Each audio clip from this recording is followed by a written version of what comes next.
Bonjour à toutes et tous. Nous sommes ravis de vous accueillir pour cette session obstétrique centrée sur l'HPP, diagnostic, prévention et facteurs de risque. Et on va commencer par Hugo Madar de Bordeaux sur les modalités de recueil des pertes sanguines au cours de l'accouchement. À toi Hugo. Bonjour, merci beaucoup pour cette introduction. Donc effectivement, je vais vous parler de comment mesurer et estimer les pertes sanguines autour d'un accouchement. En fait, c'est une question qui est plus complexe qu'il ne paraît. Alors d'abord, on a un grand défi. Le défi auquel on est exposé, c'est la définition de l'hémorragie du postpartum. En fait, pourquoi on veut chercher à définir l'hémorragie du postpartum? Il y a deux principales raisons. La première, c'est pour guider la prise en charge en urgence, et donc c'est pour des raisons cliniques.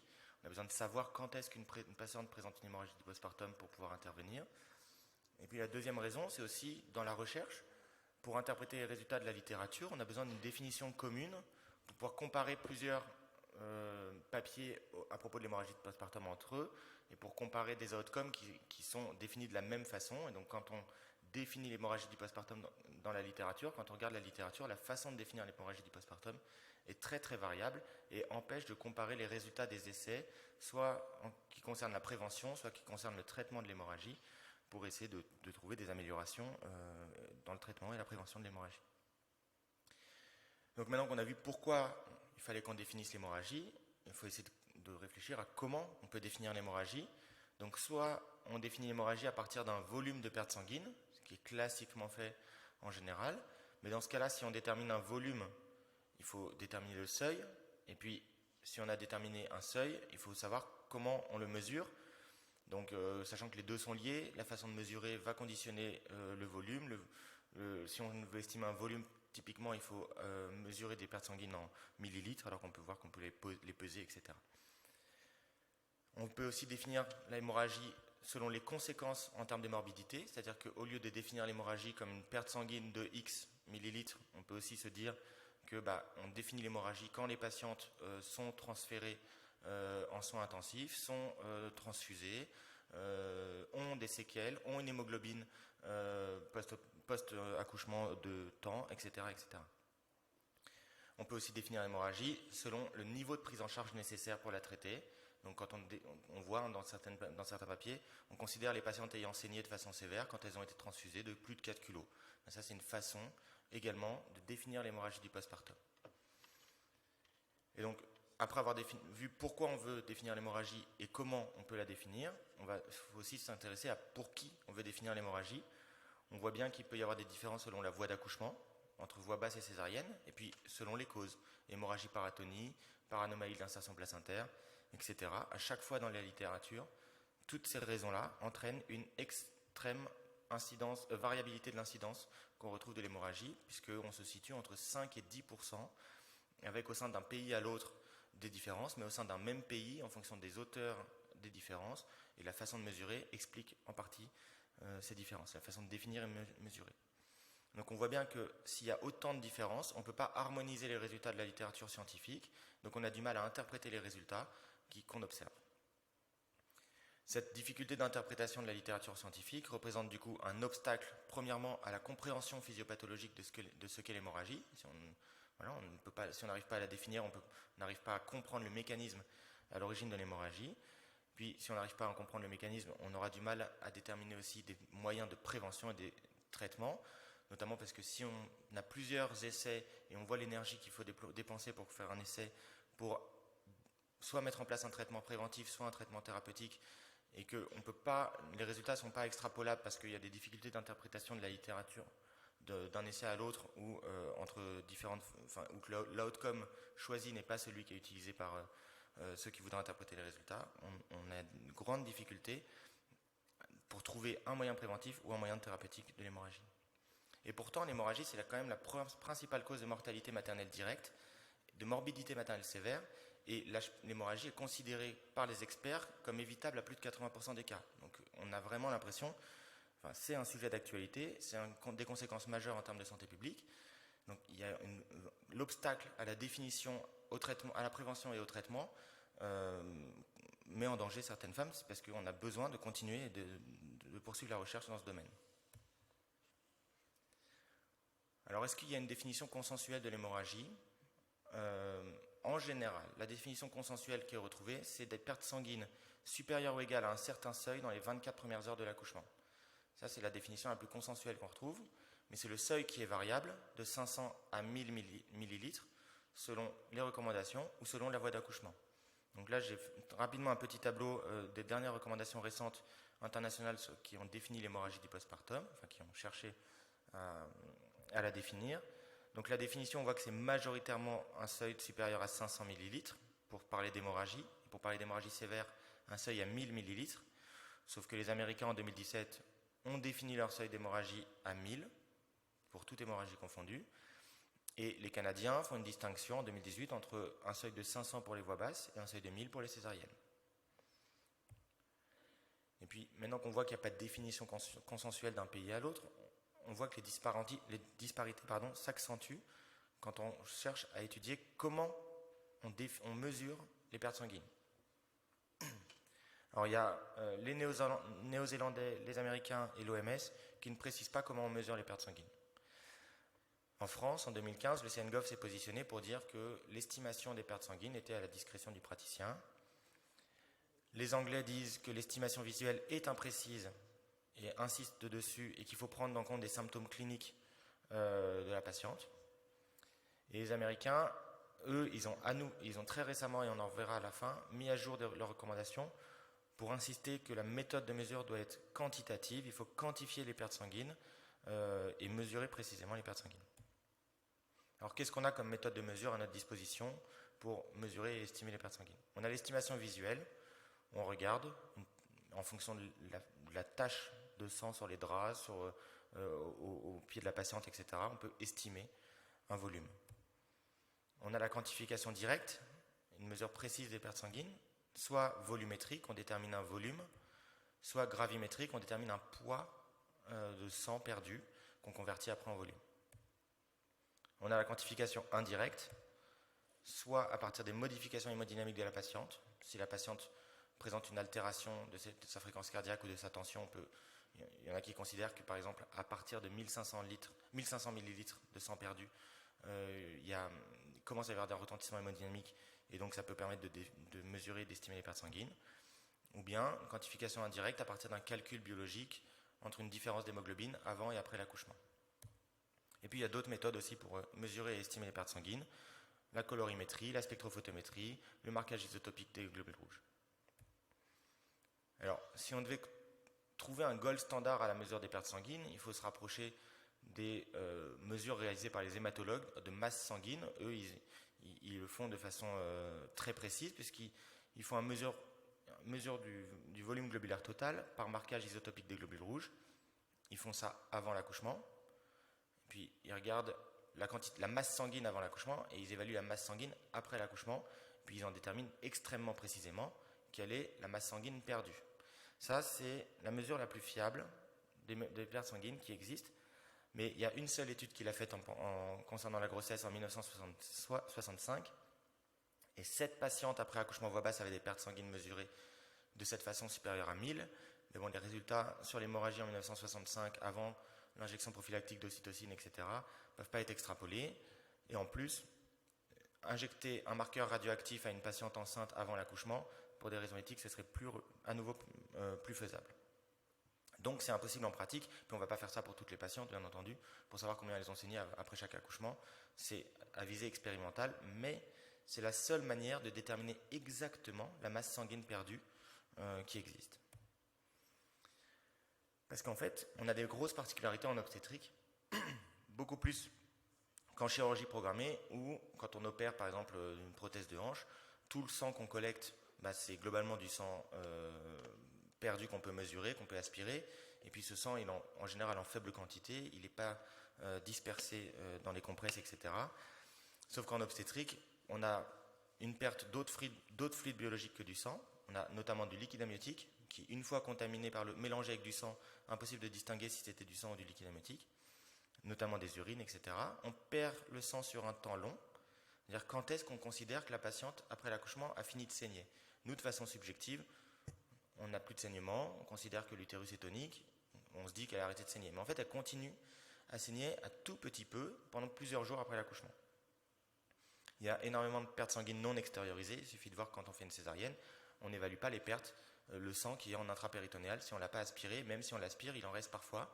Donc ces pertes non extériorisées ne sont pas évaluées par les volumes aspirés au bloc opératoire. Il y a également des pertes sanguines non collectées. On a beau faire tous les efforts qu'on veut, mettre des champs collecteurs, etc. pour essayer de recueillir toutes les pertes sanguines. Il y en a qui tombent en dehors du sac, qui sur le lit de la patiente, sur ses draps, par terre. Donc ces pertes sanguines, c'est des pertes qu'on estime visuellement, mais on ne peut pas les mesurer précisément. Et en plus, pendant la grossesse, il y a une modification très brutale du volume sanguin, avec une hémodilution physiologique en fin de grossesse qui est justement là pour permettre de supporter ces variations hémodynamiques à l'accouchement. Les patientes, elles sont perfusées pendant leur accouchement, elles sont diluées. Elles perdent du sang au moment de l'accouchement, et puis on ne sait pas quand est-ce qu'elles reprennent une volémie normale en postpartum. Est-ce que c'est à 24 heures, 48 heures, 72 heures? On n'a pas cette définition. Donc on va voir chaque méthode de mesure et d'estimation les unes après les autres. L'estimation visuelle, vous avez à droite une échelle de mesure et des indicateurs qui vous disent quand le lit est intégralement rempli de sang, on est à 1000 millilitres perdus, puis quand ça coule en dehors du lit, on est à 2000. Voilà, c'est des indicateurs visuels pour estimer les pertes sanguines. Et ça, c'est assez bien démontré. L'estimation visuelle sous-estime complètement les volumes importants. Plus on saigne, moins on estime la perte sanguine. Et même chez des cliniciens très expérimentés ou après formation, on est mauvais pour estimer les volumes importants, on les sous-estime complètement. Et paradoxalement, on surestime les petits volumes. C'est-à-dire qu'on a tout de suite l'impression qu'elle saigne plus quand elle a très peu saigné. C'est très imprécis, mais ça vous vous en doutez bien. C'est complètement opérateur dépendant. On détermine un volume qui n'est que notre estimation subjective. Et c'est non amélioré par les outils d'aide à l'estimation, comme la petite plaquette que vous voyez à droite. Ça n'améliore pas l'estimation des pertes sanguines. On a la quantification directe qui est recommandée par les Américains. Donc la quantification volumétrique. On utilise un sac collecteur gradué. Vous en voyez un sur votre droite. Mais on voit les graduations sur ce sac. Si on tient le sac de façon très horizontale, on va avoir un volume. Puis si on l'incline un petit peu, on va varier d'un volume qui peut être... Les variations peuvent être très importantes. Tellement importante qu'on peut passer d'une patiente qu'on considère comme ayant saigné, puis qu'on considère qu'elle n'a pas saigné.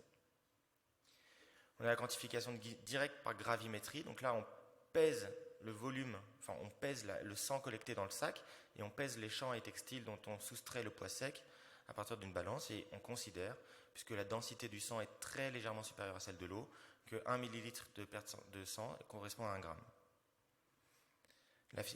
La quantification directe est d'une fiabilité discutable. On voit bien que le sac collecteur peut tout à fait être contaminé par du liquide amniotique. On n'a toujours pas de quantification des pertes non collectées. C'est sujet quand même à une certaine subjectivité, c'est-à-dire que je peux regarder le sac comme ça m'arrange. On le voit bien. Que cette façon de mesurer les pertes sanguines améliore quand même l'évaluation des pertes sanguines à la fois cliniquement, et puis quand on fait des scénarios simulés de pertes sanguines, quand on simule des fausses hémorragies, on améliore l'estimation, la mesure des pertes sanguines quand on fait une quantification directe de celle-ci. Cependant, on a beau quantifier de façon directe l'hémorragie, quand on instaure une utilisation de la mesure des pertes sanguines directes en routine, on ne réduit pas l'incidence des hémorragies du postpartum. Ça, c'est à partir d'un essai en cluster en Europe. Donc, pour illustrer un peu cet effet seuil, on peut prendre l'exemple de l'essai TRAP publié dans New England en 2018, un essai randomisé multicentrique où on évaluait l'effet préventif d'1 gramme d'acide tranexamique après placebo, après accouchement par voie vaginale pour réduire les pertes sanguines. Il y avait 3891 femmes inclus et les pertes étaient très spécifiquement mesurées dans le sac collecteur. Quand on regarde l'outcome principal, qui est les pertes sanguines supérieures ou égales à 500 millilitres, il n'y a pas de résultat significatif sur cet outcome. Il n'y a pas de différence entre le bras acide tranexamique et le bras placebo. Mais quand on regarde juste l'outcome avec une perte sanguine strictement supérieure à 500, alors qu'on voit bien que personne, quand il mesure les pertes sanguines, dit c'est 500 ou c'est 501 ou 502, mais quand on considère que c'est strictement supérieur à 500, on retrouve un effet positif en faveur de l'acide tranexamique, tout comme quand on demande au praticien, est-ce que pour vous elle a saigné? Donc, on a bien l'impression que ce seuil de 500 ml, c'est le praticien qui fixe. S'il a l'impression que ça a saigné et qu'on est autour de 500, il va peut-être mettre juste 500. S'il a vraiment l'impression que ça saigne, il dépasse allègrement ce seuil, alors qu'il y a la même quantité de sang dans le sac. Une autre façon de mesurer les pertes sanguines, c'est la quantification indirecte, donc à partir de modifications hémodynamiques. Je vous ai dit, les variations de fréquence cardiaque et de pression artérielle peuvent suggérer une perte sanguine d'un certain volume, et ça on voit avec l'indicateur qu'on appelle le choc index, qui correspond à la fréquence cardiaque sur la pression artérielle systolique. À partir d'une certaine augmentation de ce choc index, il y en a qui essayent de déterminer, qui ont réussi à montrer une corrélation entre augmentation du choc index et augmentation des pertes sanguines, avec plusieurs seuils définis. On peut aussi quantifier les pertes sanguines a posteriori à l'aide d'un calcul basé sur le delta de l'hématocrite ou de l'hémoglobine. Donc ça a des avantages qui est de ne pas être opérateur dépendant. C'est-à-dire que c'est des mesures objectives et l'opérateur n'influe pas ces mesures. Ça pourrait être théoriquement standardisé et reproductible. On pourrait faire ça pour toutes les patientes, typiquement dans un essai randomisé. On pourrait appliquer cette méthodologie qui permet d'estimer les pertes sanguines de la même façon pour toutes les femmes. Ça permet de tenir compte de toutes les pertes sanguines, qu'elles soient extériorisées, non extériorisées, dans le sac ou en dehors du sac, et puis au moment exact de l'accouchement, puis dans les heures qui suivent. Ça a un intérêt potentiel, surtout en cas de césarienne, puisque c'est là où le liquide amniotique contamine le plus les pertes sanguines. Et le but de ces mesures standardisées indirectes, c'est d'harmoniser les résultats de la littérature pour définir des outcomes communs. Et je reviens sur ce que je vous ai dit au début. Le problème de ces quantifications indirectes, c'est que c'est en cours d'évaluation, la fiabilité est complètement inconnue, et c'est inutile pour guider la pratique clinique quotidienne, parce qu'on voit bien qu'en urgence, si on veut savoir si la patiente a saigné et combien, on ne peut pas attendre 48 heures de voir son hémoglobine post-op et de faire le calcul. Donc ça n'a pas d'intérêt cliniquement. Là, je vous montre des exemples de formules pour estimer les pertes sanguines de façon indirecte. On calcule la perte sanguine à partir d'une estimation du volume sanguin et d'une différence de pourcentage de l'hématocrite entre l'hématocrite prépartum et l'hématocrite postpartum. Et le volume sanguin, il y a plein de formules différentes qui permettent d'estimer le volume sanguin chez la femme enceinte. Aucune n'est plus fiable qu'une autre. C'est en général à partir du poids au minimum, puis sinon à partir du poids et de la taille. La quantification indirecte, c'est l'outcome qui a été défini dans l'essai TRAP2. Donc c'est un essai également publié dans New England en 2021, un essai randomisé multicentrique qui évaluait cette fois-ci les potentiels effets d'administration d'1 gramme d'acide tranexamique versus placebo après césarienne et pas après voie basse. Une inclusion de 4431 femmes et les pertes sanguines étaient calculées. On est dans une situation de césarienne où l'estimation des pertes sanguines est moins fiable. Donc on calcule exactement, on propose un outcome qui permet de calculer la perte sanguine à partir du delta d'hématocrite standardisé. Toutes les patientes avaient une NFS avant et après l'accouchement. On voit que dans cet essai, les pertes sanguines calculées supérieures à 1000 ml correspondent à 26% des patientes dans le groupe acide tranexamique et 31% dans le groupe placebo en faveur de l'acide tranexamique. Et quand on compare cette ligne d'estimation calculée des pertes sanguines à la ligne estimation mesurée des pertes sanguines de façon gravimétrique, on voit qu'on a les mêmes proportions de patientes qui ont saigné plus de 1000. Ça suggère que, en tout cas, la classification des patientes ayant saigné plus de 1000 est plutôt bonne par la quantification indirecte et le delta d'hématocrite. Et quand on regarde les papiers qui ont étudié la perte sanguine calculée après accouchement, là je vous ai pris un exemple d'un papier publié dans l'American Journal en 2008, on voit une petite courbe avec des boîtes à moustaches sur une figure. Puis quand on regarde bien, il n'y a aucune précision dans l'article, à aucun moment ni dans la discussion ni nulle part.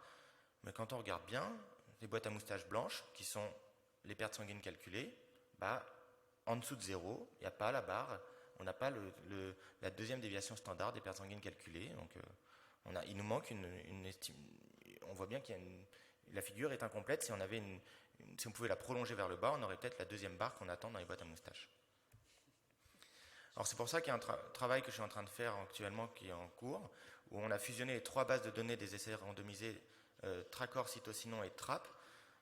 C'est tous les 3 des essais négatifs ayant évalué une intervention dans la prévention des pertes sanguines après un accouchement en France. Les pertes sanguines étaient très précisément mesurées, puisque dans le cadre d'un essai, tout le monde faisait attention à la perte sanguine dans le sac. Et puis, il y avait une NFS systématique à J2 du postpartum qui permettait d'estimer les pertes sanguines calculées. Au total, ça fait 8341 femmes inclus, et on a comparé la distribution entre les pertes sanguines mesurées dans le sac et puis calculées. Puis on s'aperçoit que la distribution n'est pas la même, et surtout, les pertes sanguines calculées, présence de pertes sanguines négatives, qui sont aberrantes forcément, mais en tout cas on les retrouve, et comme Stafford les avait mises en évidence en 2008, mais sans en parler, quand on estime les pertes sanguines avec un calcul, toutes les pertes sanguines calculées, il y a plus de pertes sanguines quand on calcule que par rapport à la mesure dans le sac. Et on voit qu'avec le calcul, l'incidence des pertes sanguines supérieures à 1000 millilitres est de 11% au lieu de 2 quand on mesure, et on retombe sur des incidences importantes de pertes sanguines supérieures à 1000 millilitres, comme les avait mis en évidence en 1965 avec le marquage isotopique.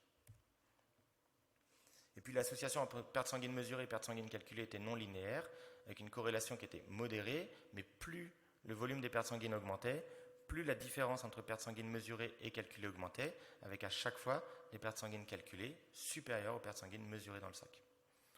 On retrouve également bien l'impression que plus les pertes sanguines sont importantes, plus l'écart entre les façons d'estimer les pertes sanguines s'accroît. Donc on a effectivement 23% des femmes avec des pertes sanguines calculées négatives, qui sont factuellement aberrantes, puisqu'on ne peut pas ne pas avoir saigné du tout, voire gagner du sang pendant l'accouchement. Mais toutes ces patientes-là, ces 1958 femmes, n'ont pas saigné plus de 500 millilitres. Donc il y a une certaine forme de fiabilité. Quand on saigne de façon négative avec les pertes sanguines calculées, cliniquement, on n'a pas saigné. En tout cas, les pertes sanguines mesurées sont d'un volume faible. Et puis il y a des méthodes nouvelles actuellement qui sont en train d'être développées. Alors il y a le Triton système, un système développé on prend des photos avec son téléphone de compresse imbibé de sang et puis ça estime la perte sanguine. Donc c'est une application iPad, c'est développé par Gauss Chirurgical. On entre l'hémoglobine préopératoire et le volume aspiré pendant la césarienne et puis ça estime un volume de perte sanguine. C'est encore une nouvelle méthode qui permet de l'estimation des pertes sanguines. Et bien entendu, pour vendre ce système, les chercheurs disent que ça a permis de reconnaître beaucoup plus d'hémorragies qui passaient inaperçues et d'avoir économisé beaucoup d'argent et d'avoir sauvé des vies. En fait, ça n'a pas été démontré comme étant efficace. Je vais vous montrer comment ça se présente.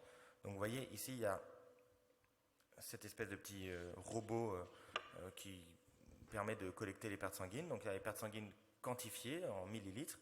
Donc ça, c'est les pertes sanguines qui étaient dans le volume aspiré.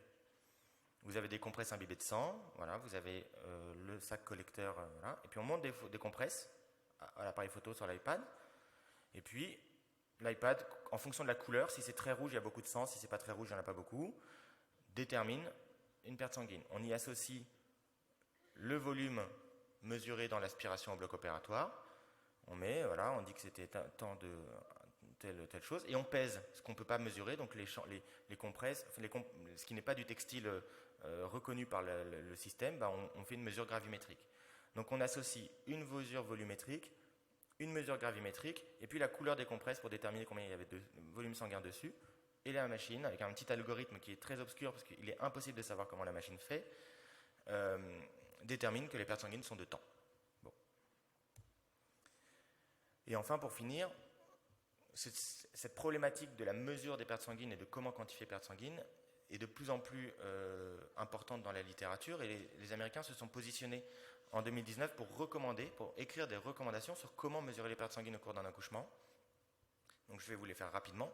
Après un accouchement par voie basse, il faut lister tous les textiles nécessaires lors de l'accouchement. Il faut utiliser un sac collecteur après la naissance, mais avant la délivrance. Il faut comptabiliser le volume des pertes sanguines sur le champ, et puis il faut additionner le poids des textiles souillés. Donc en gros, il nous demande d'ouvrir le sac une fois que l'enfant est né pour ne pas recueillir le liquide amniotique dans le sac, mais une fois qu'il est né, on ouvre le sac, et puis tout ce qui a coulé à côté dans des compresses, on le pèse. Et puis par césarienne, ils disent au tout début, avant que ça saigne, il faut aspirer tout le volume de liquide amniotique. On fixe ce volume de liquide amniotique mesuré. Après, on aspire le volume sanguin après la délivrance. On aspire tout ce qui est dans les champs. Et puis, si on doit utiliser un produit de rinçage, il faut qu'on intègre que si on met 500 ml de sérum phi, il faut qu'on les déduise après de la perte sanguine mesurée. Et puis, pareil, tout ce qui est sur les compresses, on pèse. En fait, c'est un peu ce qui est fait en pratique en général dans les centres. C'est-à-dire qu'effectivement, quand on arrive à savoir qu'on n'aspire pas du sang, on n'en tient pas compte dans l'estimation des pertes sanguines. Sauf que là, ça a le mérite d'avoir été au moins une fois écrit de façon très précise de comment il faut faire sous l'égide de recommandations. Donc en conclusion, en France pour l'instant il n'y a aucune méthode recommandée pour la mesure des pertes sanguines, c'est laissé à la discrétion du praticien. La façon de mesurer les pertes sanguines va impacter le résultat du volume mesuré ou du volume pesé ou calculé.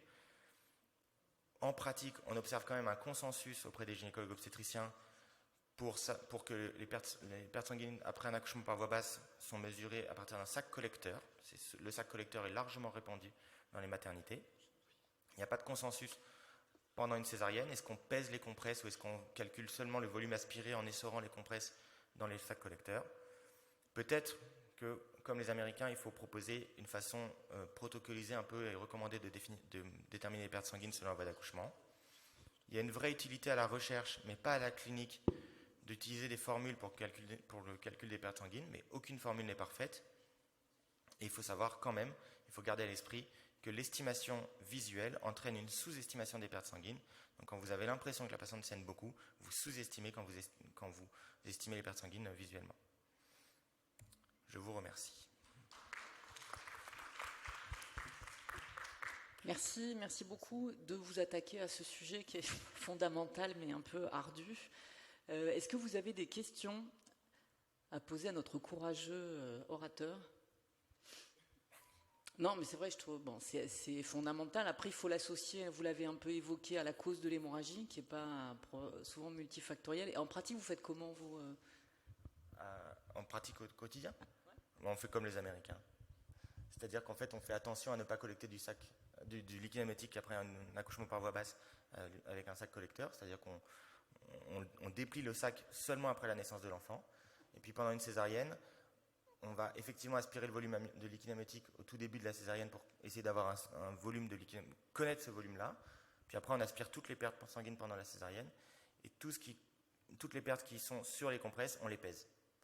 Et en fait, en faisant ça, on se rend compte qu'on rattrape beaucoup de diagnostics d'hémorragie juste avec la pesée des compresses, parce qu'avant, on mesurait juste le volume des pertes sanguines dans les champs.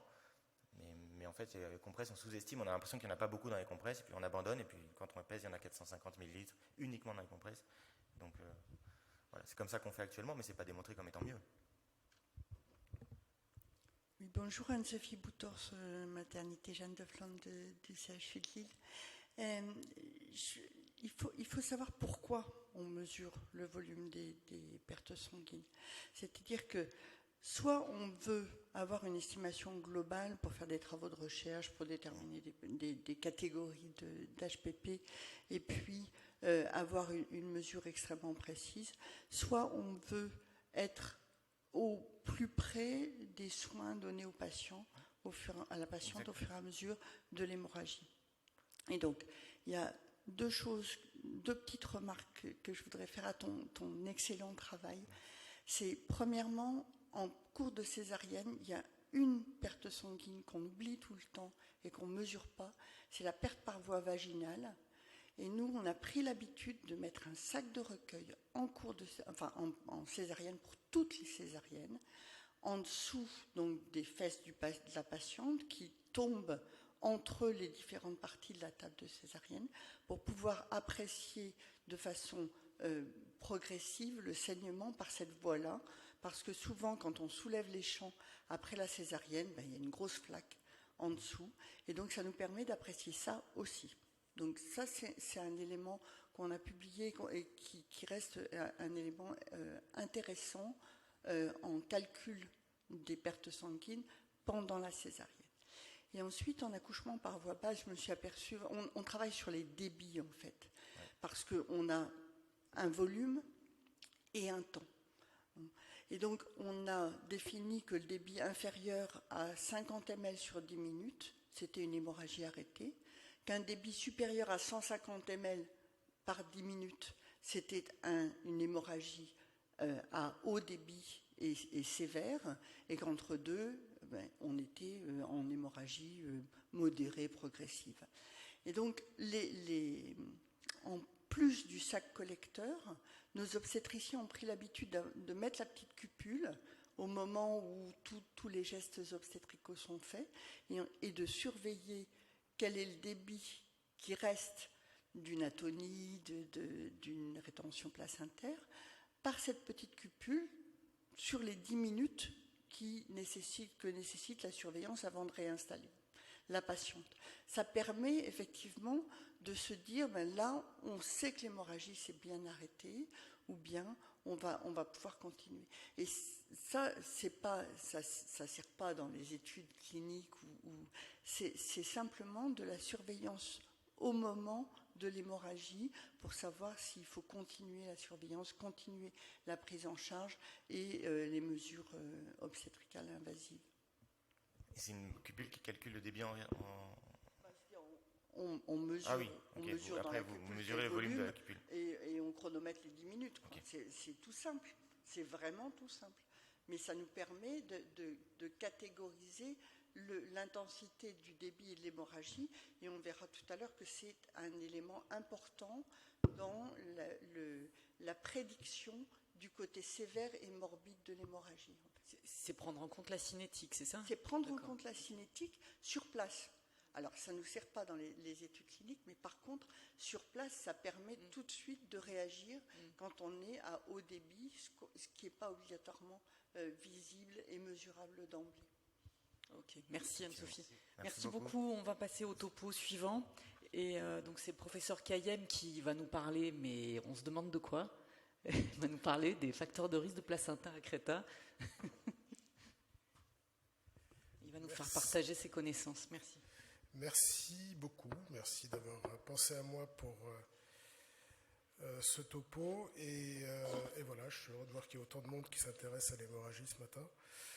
Alors, il y a les meilleurs, Gilles. Pardon ? Il y a les meilleurs.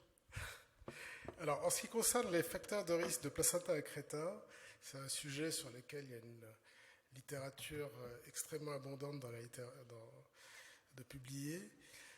Il y a quand même une démarche méthodologique qu'il est important d'avoir en amont, c'est-à-dire que si on analyse des facteurs de risque, il faut commencer par les analyser en population. Supposons qu'on veuille par exemple les analyser au niveau d'un centre, je prends au hasard la Riboisière parce que c'est un centre dans la région parisienne qui est important pour la prise en charge de l'hémorragie du postpartum et qui est en particulier un centre d'embolisation particulièrement développé. Il a une sectorisation géographique particulière qui va drainer un type de population particulier. Il a un plateau d'embolisation qui est bien développé avec une garde qui permet d'accueillir un certain nombre d'HPP. Ce n'est pas le seul, hein, c'est un exemple parmi d'autres. Il y a plein d'autres centres partout qui font la même chose. Et donc, si on estimait l'incidence de l'accreta sur ce type de centre, on aurait d'une part une surestimation de l'incidence et d'autre part des biais liés au recrutement spécifique de centres ou de secteurs géographiques. Et donc, pour analyser les facteurs de risque, il est important de se placer en population. Et le problème de cette littérature-là, c'est qu'il y a beaucoup de travaux qui sont monocentriques ou multicentriques à partir de cas, avec des études diagnostiques basées sur des centres spécialisés, des études sur base de données hospitalières qui ne sont pas spécialement prévues pour ça, ce qui pose des problèmes diagnostiques. Et donc, la première étape est d'estimer en population. Et pour ça, il y a finalement 4 études qui ont actuellement été réalisées. C'est les études anglaises, UCOS, qui est une étude en population qui a recueilli les placenta accreta au Royaume-Uni et qui a estimé une incidence globale qui était d'envergure 1,7 pour 10 000.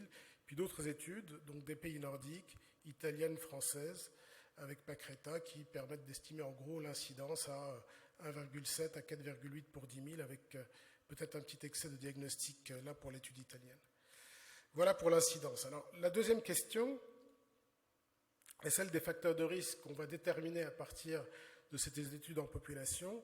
Et ce que finalement ces études montrent, c'est que, là, je pense que ça vous le savez tous, hein, c'est que d'une part, le facteur de risque principal, c'est l'association d'un antécédent de césarienne et d'un placenta prévia, avec une prévalence dans ce cas qui est de 577 pour 10 000, c'est-à-dire environ 6% dans ce type de situation, et avec des facteurs de risque qui ont été analysés à partir de l'ensemble de cette population de placenta accreta, qui montraient un surrisque en fonction de l'âge, plus de 35 ans, un risque multiplié par 3, du nombre de césariennes, avec une augmentation en fonction du nombre de césariennes, de l'existence d'un placenta prévia, qui voyait un facteur de risque très fort, et qui est aussi un facteur de risque qui existe, on n'y pense pas toujours, même lorsqu'il n'y a pas d'utérus cicatriciel, alors avec une incidence qui est beaucoup plus faible, certes, mais reste quand même élevée. Et puis, dans ce travail-là, le fait d'utiliser la PMA était aussi associé à un surrisque. Alors, les autres travaux publiés en population qui ont évalué les facteurs de risque, je cite essentiellement les pays nordiques, avec là aussi cette augmentation du risque en fonction du nombre de césariennes, indépendamment de l'existence d'un placenta prévia, et puis en particulier lorsqu'une association avec la césarienne, et là on est à 878 pour 10 000, c'est-à-dire environ 8 à 10%. Alors, l'inconvénient de ces travaux-là, c'est qu'ils étaient faits d'une manière globale sur l'ensemble des placenta accreta. Pourtant, si on va un petit peu plus loin dans l'analyse, et ça c'est extrêmement important, on a deux types de placenta accreta. On a les placenta accreta qui sont positionnés sur la cicatrice de l'antécédente césarienne et ceux qui sont sur une autre localisation au niveau de l'utérus. Et lorsqu'on regarde ces études en population, en gros, on arrive à peu près à moitié-moitié. C'est un peu variable. Dans certaines études, on est à 40% de placenta prévia plus cicatricielle, dans d'autres, on est à 60%. Mais ce sont incontestablement deux formes anatomocliniques qui sont extrêmement différentes. Et ça pose un problème en termes de facteurs de risque parce que ce ne sont potentiellement pas les mêmes. Supposons par exemple qu'on veuille analyser les facteurs de risque de maladie des fruits. Vous avez une pomme ici. Alors, la pomme, elle est malade. Vous avez ici des champignons, la pourriture qui gagne, probablement ici un ver qui est rentré dans la pomme. Et puis vous avez aussi d'autres fruits, vous avez les bananes. Vous voyez que les bananes aussi, elles sont malades, avec ici potentiellement une pathologie, alors peut-être cryptogamique. Et si on analyse globalement les facteurs de risque des fruits, des pommes et des bananes, eh bien on va trouver des résultats qui vont poser des problèmes avec des biais liés aux différences de facteurs de risque selon deux types de formes anatomocliniques concernées. Ce qui veut dire que si vous avez par exemple beaucoup plus de pommes, votre facteur de risque va être plutôt celui des pommes et des bananes inversement. Donc ça pose un problème. Et c'est un problème qu'on a potentiellement au niveau du placenta accreta avec ces deux formes anatomocliniques différentes. Et lorsqu'on revient aux études qui ont été publiées, finalement, il n'y en a pas beaucoup qui ont essayé d'analyser en fonction de la forme anatomoclinique. Il y a essentiellement, là vous voyez, je fais un peu cocorico, il y a Pacreta qu'on a monté avec Loïc Sainty et Catherine Deneux. Alors, pour aller un peu plus loin sur Pacreta c'était quoi? C'est une étude qu'on avait montée, qui était une étude en population, qu'on avait mise en place il y a maintenant plusieurs années, et qui comprenait 7 régions en France sur lesquelles on a analysé deux choses. Premièrement, le placenta accreta en général, et deuxièmement, la situation de placenta prévia plus utérus cicatriciel qu'il y ait ou non en accreta. C'est-à-dire qu'on a recueilli en population, sur l'ensemble de ces secteurs géographiques, tous les cas de placenta prévia cicatriciel. Et d'un autre côté, on a analysé tous les cas de placenta accreta. Alors, c'était une étude qui était extrêmement robuste sur le plan méthodologique, puisqu'il y avait des investigateurs dans tous les centres, il y avait des techniciens de recherche clinique, on vérifiait l'exhaustivité dans les centres. Lorsqu'on avait un cas, on allait analyser les données. Si je précise tout ça, c'est très important, c'est parce que c'est vraiment ce qui différencie ce travail de nombreuses autres études qui ont été faites auparavant sur lesquelles on n'avait pas justement toute cette robustesse méthodologique autour, qui est pourtant extrêmement importante, en particulier quand il s'agit d'accreta, où on sait bien, c'est pas forcément parce que ça saigne que c'est un accreta, c'est pas toujours compliqué, c'est pas toujours simple, le diagnostic.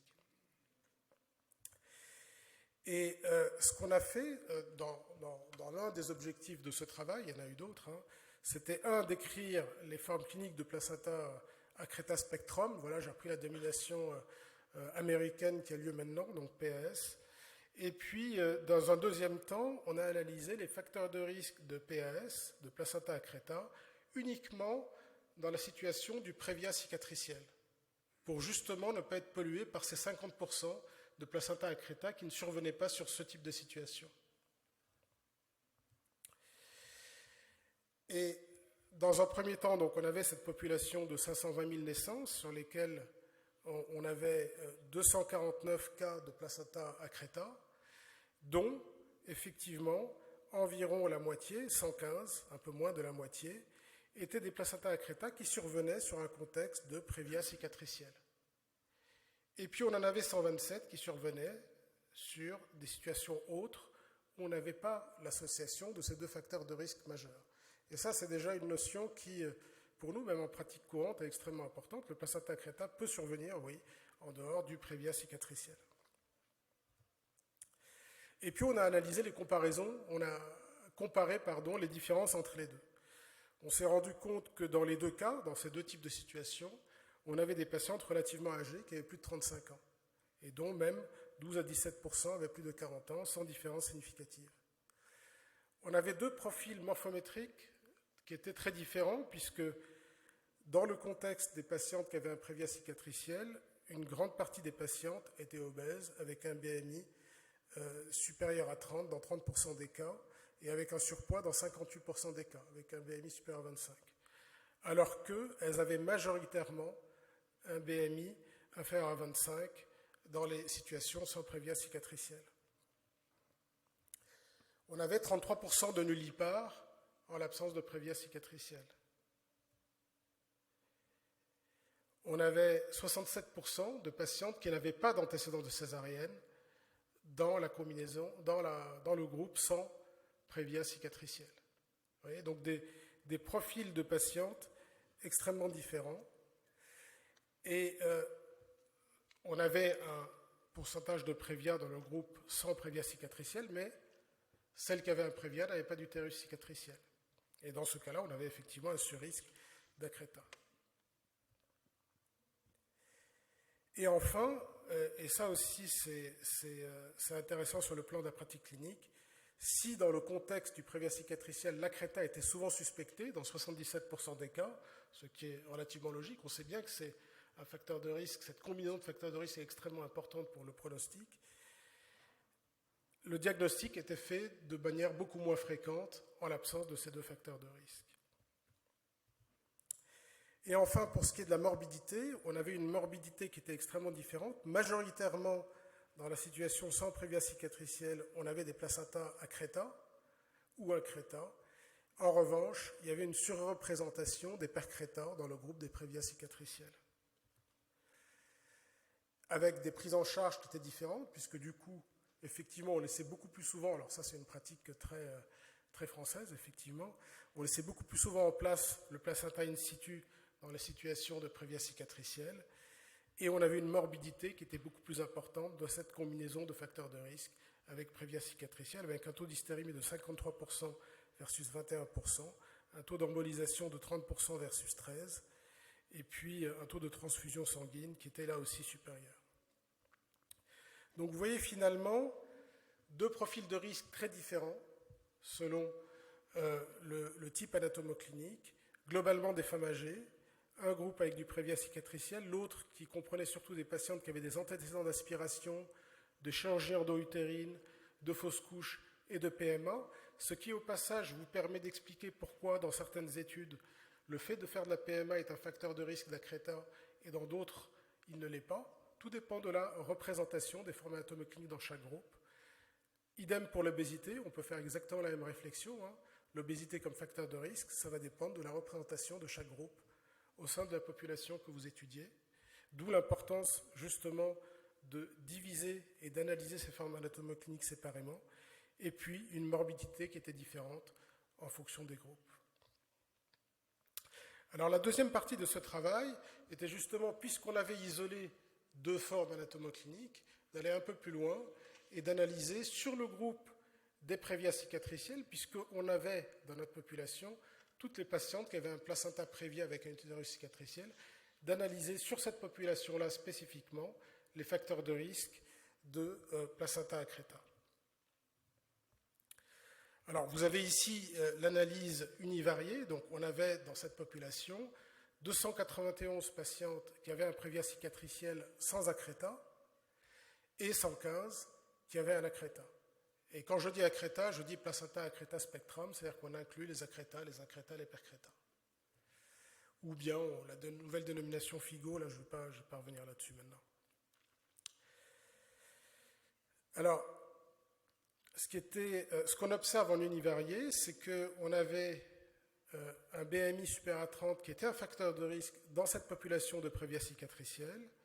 Le nombre de césariennes, bien sûr, ça avait déjà été retrouvé dans des études antérieures, sauf que là, on pouvait l'analyser sur une population extrêmement pure. Et puis, le nombre de chirurgies antérieures. En revanche, le fait de faire de la PMA n'était pas associé à un surrisque. Les autres facteurs de risque qu'on pouvait observer, c'était un saignement pendant la grossesse ou essentiellement, et ça c'est une notion qu'on n'appréhende pas toujours, la position du placenta au 2e et 3e trimestre et en particulier avant l'accouchement.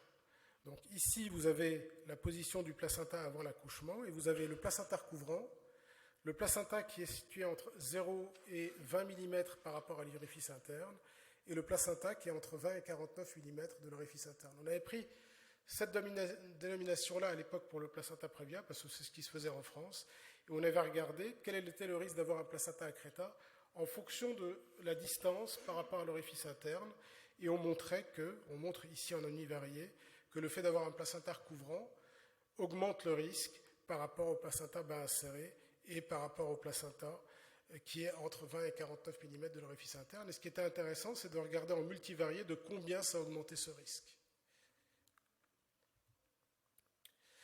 Alors avant, on a quand même fourni une estimation du risque brut. C'est-à-dire que vous avez en face de vous une patiente qui a un utérus cicatriciel et un placenta prévia ou bas inséré.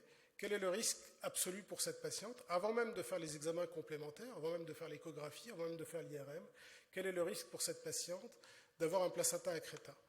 Eh bien, ce risque, lorsque l'utérus est monocicatriciel et que le placenta n'est pas recouvrant, va de 10 à 15%. Et lorsque l'utérus est tricicatriciel et que le placenta est recouvrant, il monte jusqu'à 63%, avant même d'avoir commencé à faire des examens complémentaires.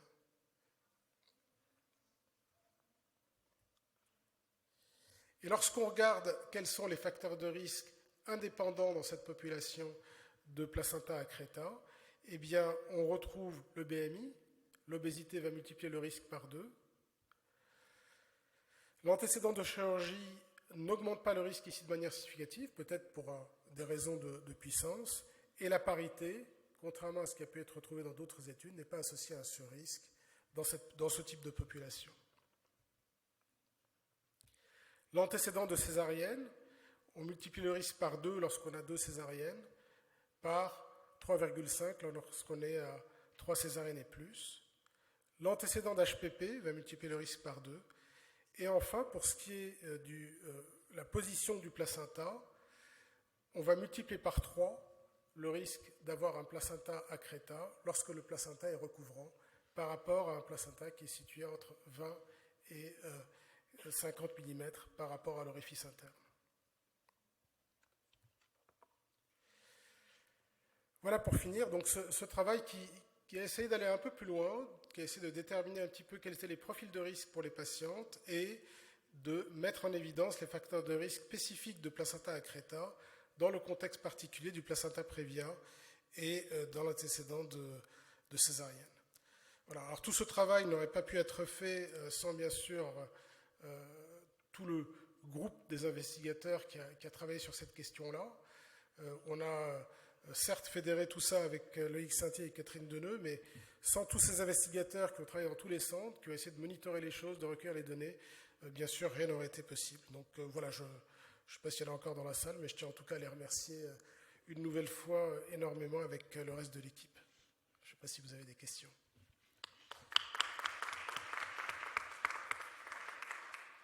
Merci Gilles pour cette présentation et pour cette comparaison anatomique qui était très visuellement parlante. Ça confirme bien qu'on est bon, enfin on n'est pas trop mauvais pour identifier ceux qui sont à risque quand on connaît le facteur de risque placenta prévia et utérus cicatriciel. Mais l'autre groupe qui concerne quand même plus de la moitié des placenta accreta dans l'étude PACRETA, c'est qu'est-ce qu'on pourrait faire pour améliorer cette détection? En fait, c'est vrai que c'est compliqué parce que le groupe des prévia cicatriciels, c'est un groupe relativement réduit finalement, alors que les autres patientes, c'est un groupe extrêmement important. Alors peut-être qu'il faut continuer à travailler pour essayer de comprendre lesquels sont les plus à risque, et puis peut-être qu'on peut aussi avoir ces notions-là dans notre pratique quotidienne pour essayer de les repérer. C'est-à-dire que c'est sûr que la patiente qui a eu plusieurs aspirations... Enfin, il faut qu'on arrive peut-être à faire des investigations chez ces patientes qui ont eu de multiples aspirations, qui ont des problèmes de PMA, chez lesquelles, très clairement, moi je pense sur le plan... Là où c'est aussi intéressant, là je ne l'ai pas abordé, c'est sur le plan physiologique, c'est-à-dire qu'il y a un problème au niveau de l'endomètre, tout bêtement. Il y a un problème au niveau de l'endomètre, et peut-être que sur ce type de patiente-là, alors faire de la détection plus, c'est pas forcément évident. En revanche, avoir des consignes et éviter de tenter à tout prix d'arracher le placenta lorsqu'on a des situations d'accréta, ça peut être une option et une consigne au niveau des équipes, par exemple, hein, pour tenter de réduire la morbidité. Est-ce que dans votre série, vous avez les données pour différencier l'ASPI du curetage? Non. Non. Ok. L'ASPI du curetage, c'est pas évident parce que tu aspires, souvent on y va derrière la curette mousse. Je ne sais pas très bien ce que ça veut dire, différencier l'aspi du... Non, mais l'aspi à l'aspiration mousse en plastique versus la curette métallique, si tu veux. Voilà, c'est vrai que ce qu'on faisait avant, il reste quand même des gens qui font des curetages, qui font des vrais curetages. Qui font des curetages appuyés, non, ça, on n'est pas capable d'aller dans cette granularité-là. C'est pour savoir si ça va être... Oui, tout à fait. Est-ce que vous avez des questions? Oui. Oui, merci. Jean-Pierre Elongi, je viens du Congo, Kinshasa. Je ne sais pas dans la littérature si on parle, on évoque aussi les facteurs génétiques. J'essaie un peu de poser le placenta prévia à la prééclampsie, une maladie où il y a un défaut de vasotrophoblastique. Est-ce que ces facteurs génétiques n'interviennent pas pour les cas des placentas accreta? Et deuxième question, c'est sur la race. Est-ce que la race n'est pas aussi un facteur? Parce que quand je vois, par exemple, les femmes africaines avec des kéloïdes, des problèmes de cicatrices, est-ce que ces facteurs n'interviennent pas? Alors, en tout cas, dans Pacreta, et ça on pouvait le regarder en fonction de l'origine géographique des patientes, ça ne sortait pas. C'est-à-dire que dans la situation du prévia cicatriciel, l'origine géographique n'était pas associée à ce risque de placenta accreta, pour répondre à cette question-là. Et puis pour ce qui est de l'origine génétique, ça, je ne crois pas qu'il y ait des choses publiées là-dessus, mais en tout cas, je n'ai pas cette notion-là. Je ne sais pas si d'autres le savent, hein, mais en tout cas, je ne crois pas. Oui, merci beaucoup, Gilles. J'ai pas eu le temps de voir, mais il y en a quand même beaucoup qui ont un accreta sans chirurgie du tout utérine. Celles-ci, elles sont plus dures à trouver quand même. Il n'y en a pas beaucoup. Ah bon, parce que j'ai pas eu le temps de voir la proportion. Alors je ne sais pas si je...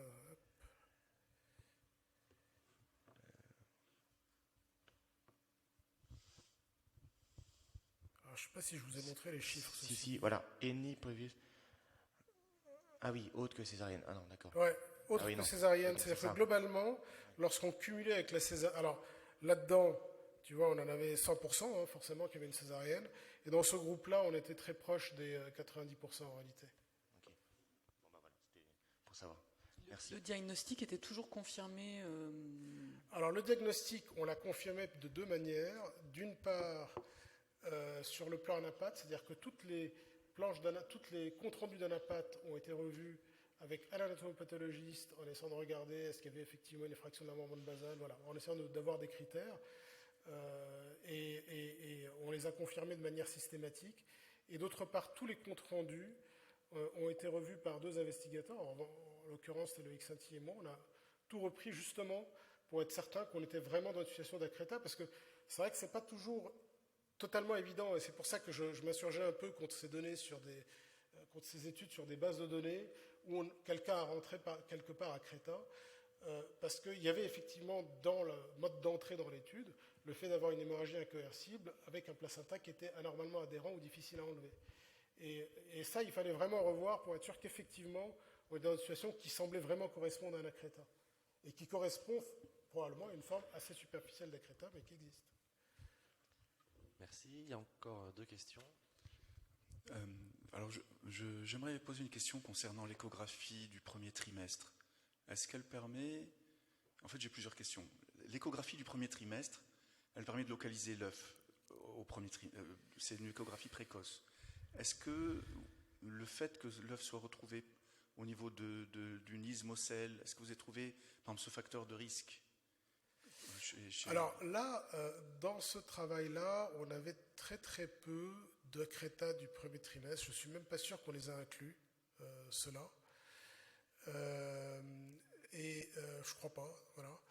C'était pas dans nos critères d'inclusion.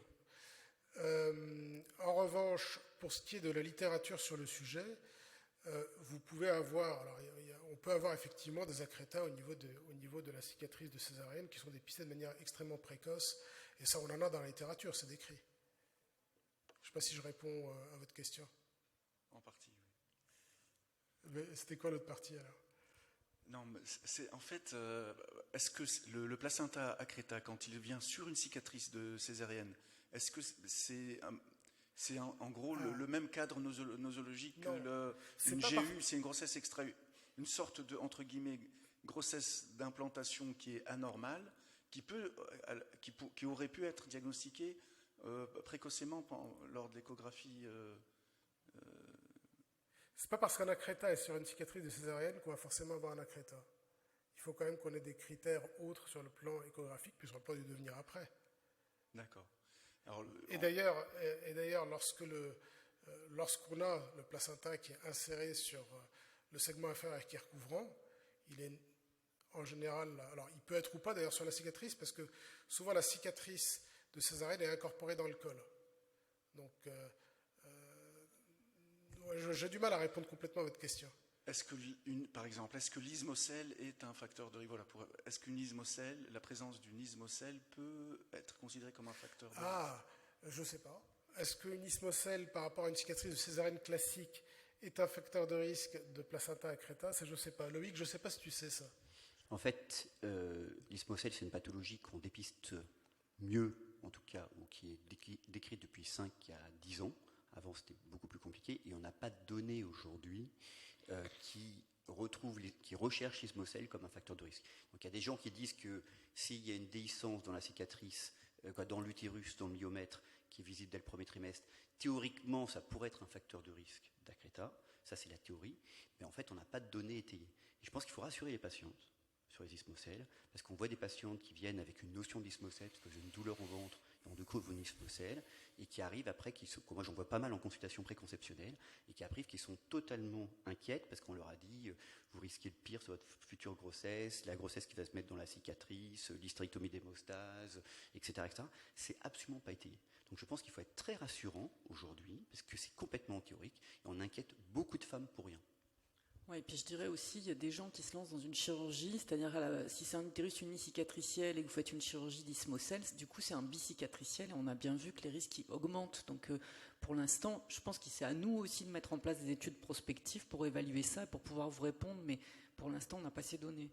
Et pour compléter, on n'est même pas d'accord sur le plan du diagnostic d'une ismocèle et ce que c'est une ismocèle. Et dernièrement, j'ai participé à un Delphi d'interrogation sur le plan d'une étude internationale, et on y a dû avoir 5-6 tours, parce que personne n'est d'accord, et personne n'est d'accord parce qu'il n'y a pas de données en fait. Donc je pense qu'il faut je rejoins complètement ce que dit Florence, moi je suis très expectative, on ne fait rien, et c'est très rare qu'on soit obligé, même sur des ismocèles symptomatiques, où on peut mettre en place en fait une contraception qui bloque finalement les menstruations et qui permet de refermer la cicatrice, mais on n'a pas de données, tout ça, c'est que de l'expérience personnelle, mais on voit trop de gens surinquiets sur une situation qui n'est absolument pas vérifiée sur le plan scientifique. Donc je pense qu'il faut être très rassurant pour les femmes. Ouais, je suis complètement d'accord avec ça. Juste une dernière petite question. Est-ce que vous avez recherché les antécédents d'endométrite dans vos deux populations, en fait, dans les grossesses précédentes ou à l'occasion d'un curetage, d'une IVG ou des choses comme ça? Parce que quelque part, on se dit que la zone d'altération de la paroi. Le problème, c'est que c'est très difficile à retrouver parce que d'abord, qu'est-ce que c'est qu'une endométrite? Comment est-ce qu'on le définit? Est-ce qu'on le définit par une fièvre du postpartum? Mais en tout cas, on ne l'avait pas. On n'avait pas cette donnée-là. Mais c'est effectivement très juste. Hein. Merci beaucoup pour cette discussion. Et donc, on va accueillir pour terminer cette session Loïc Santilly de Bordeaux qui va nous parler évidemment de l'acide tranexamique. Bonjour à tous. Merci Paul. Oui, donc je vais parler d'acide tranexamique. Et donc, donc on va parler de TRAP et TRAP2. Bon, et comme l'a dit Gilles, moi je voudrais surtout remercier tous les porteurs, tous les investigateurs qui ont participé à ces essais, et en fait toutes les équipes derrière, parce que en fait, quand il y a un nom qui représente un hôpital, en fait, c'est toute une équipe mobilisée, gynécologue, obstétricien, anesthésiste, sage-femme. Et donc, encore une fois, si on a des données scientifiques sur lesquelles après on peut réfléchir pour savoir si ça doit amener à changer nos pratiques, c'est grâce à l'investissement de tous qu'on a ce type de données. Donc, merci à tout le monde.